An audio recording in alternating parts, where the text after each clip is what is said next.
Oke, shalom bagi kita semua. Saya percaya kita semua dalam keadaan sehat dan selalu diberkati oleh Tuhan Yesus Kristus. Kesempatan pada hari ini kita akan mendengarkan pengajaran dari Bapak Dr. Esra Soru tentang perbedaan Roh Kudus dalam Perjanjian Lama dan Perjanjian Baru.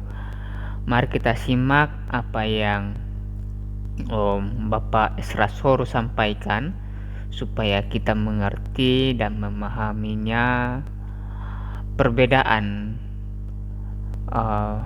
Roh Kudus di dalam Perjanjian Lama dan Perjanjian Baru, supaya kita dapat mengerti peran Roh Kudus bagi orang yang percaya, supaya kita juga memperlengkapi diri kita untuk dapat memahami dan terus memahami tentang kebenaran firman Tuhan yang disampaikan oleh hamba-hamba Tuhan yang berkompeten di dalam bidangnya tentang pengajarannya. Saya harap teman-teman bisa menyimak apa yang disampaikan oleh Bapak Esra Soru pada penyampaiannya tentang kebenaran firman Tuhan tentang Roh Kudus. Mari kita simak berikut ini penjelasannya. Pertama, Roh Kudus dalam Perjanjian Lama tidak diberikan pada semua orang, hanya orang-orang tertentu saja. Kapan Tuhan mau pakai, lalu Roh menghinggapi dia. Kalau Tuhan nggak pakai, ya Roh nggak menghinggapi dia. Biasanya Roh menghinggapi raja, imam, nabi, atau orang-orang khusus yang Tuhan pakai, misalnya waktu mau bangun kemah suci atau bait Allah.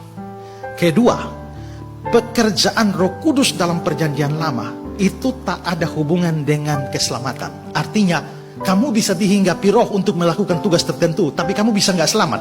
Dan yang ketiga, kalau kamu tidak taat, Roh bisa ditarik. Seperti Saul, dia tidak taat, lalu Roh Allah meninggalkan dia. Itu beda dengan pekerjaan Roh Kudus dalam Perjanjian Baru. Pada waktu Yesus berjanji tentang datangnya Roh Kudus, dia bilang, dia akan menyertai kamu selama-lamanya. Nah, kalau saudara baca di dalam Efesus pasal 1 ayat yang ke-13, dia bilang, ketika kamu percaya, kamu dimeteraikan oleh Roh Kudus. Ya, juga dikatakan bahwa kamu menerima Roh Kudus ketika kamu percaya. Maka di dalam Perjanjian Lama tidak semua orang dapat Roh Kudus, tapi di dalam Perjanjian Baru, asal saudara sudah orang percaya, saudara dapat Roh Kudus. Kalau saudara tidak ada Roh Kudusnya, saudara bukan orang percaya. Saudara bukan anak Allah. Saudara pasti punya Roh Kudus, entah bisa bahasa roh atau tidak. Yang penting saudara sudah orang percaya, ada Roh Kudus dalam diri saudara. Itu pertama. Kedua, Roh Kudus di dalam diri saudara itu berkaitan dengan keselamatan. Karena Roh Kudus menjadi jaminan bagian kita sampai kita memperoleh seluruhnya, yaitu keselamatan kita. Efesus 1 ayat 13. Dan yang ketiga, sekali Roh Kudus mendiami saudara, dia nggak akan keluar lagi. Karena dia akan menyertai kamu selama-lamanya. Kalau Roh Kudus bisa keluar, janji Yesus salah. Jadi, kalau saudara sudah percaya dapat Roh Kudus, ya. Apakah Roh Kudus bisa meninggalkan saudara? Tidak bisa. Bagaimana kalau saudara berdosa? Apakah Roh Kudus meninggalkan? Tidak. Roh Kudus berduka di dalam saudara. Makanya dia bilang, jangan menduka citakan Roh. Nah sekarang, kalau begitu akibatnya apa kalau saya berbuat dosa? Kalau saudara berbuat dosa terus, memang Roh Kudus tidak meninggalkan saudara, tapi dia menahan seluruh pekerjaan baiknya di dalam saudara. Roh itu adalah roh penghibur.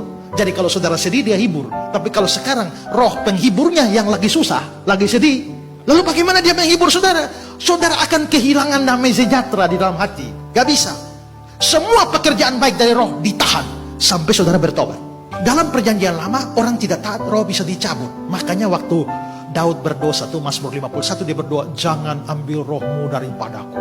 Nah, kenapa Saul ditarik tapi Daud tidak? Karena Saul tidak bertobat. Sampai ujung hidupnya masih main okultisme lagi dengan dukun di Endor, mati bunuh diri lagi. Tapi Daud bertobat. Tuhan, jangan ambil rohmu daripadaku. Dan Tuhan kabulkan doanya, gak ambil. Ya, jadi bedanya di mana? Yang satu bertobat, yang satu tidak bertobat.